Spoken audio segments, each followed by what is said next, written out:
Houkhiba March Taratarutagi Thiba Khangdana Leiriba maheiroi Luwangthem Mukesh case NIA da Sinnabiyu amadi mahakki makhong puthokpiyu Haina High Court of Manipur Petition mahakki apokpi na file Toukhre JC changshillakhiba wakat meepham handokhre ngarang kaisampat leimazam laikai community hall da pangtopa paumi singa unaba amada maheiroi ase Thiba Khangdana Leiriba siga mari leimna semkiba JC convener Samurai Latpam Sukadev Sarmana Hai maheiroi Luwangthem Mukesh mamang tagi taratarukta yumdagi Toukhre ngasi fauba karigumba langla langjil amata khangdana leide mahakki langla langjil khangdana Leirakiba ase numit kunhumdoini sukre masi faubada maheiroi asigi langla langjil amata puthokpa ngamdaba ase laibak thibane thawung ase lengaka kuke singa manaraga tauribra haibagi chingnaba faurakle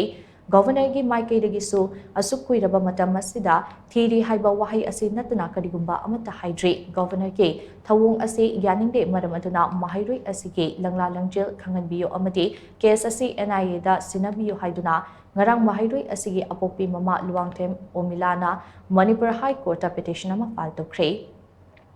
JC gi Maikei su thodok asigi matangda National Human Rights Commission da wakat kre makataba khongjang ase logi thongda thengnanaba khongjang oina changshillagani maram aduna mamang thagi tarataretagi leptana maheiroi asigi langla langjil khanghanbiyu haiduna changshillakhiba wakat meepham gi khongjang ase leplagani haidi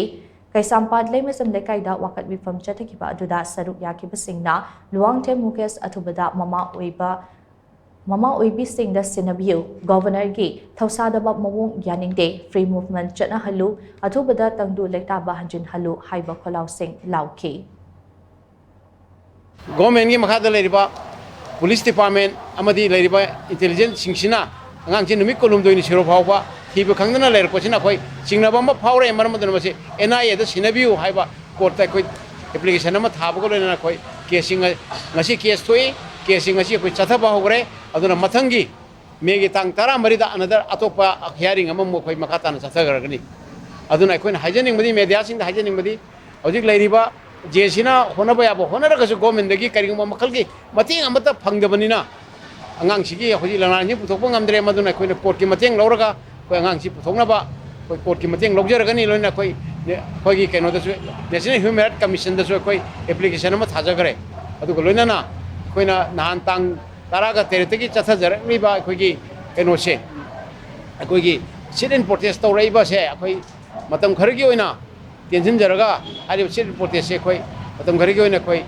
lepani JC di koi maroina sit in protest ki mahuta koi kota fight tongnabing ta koi amadung ta koi adom dom den changsin jaragani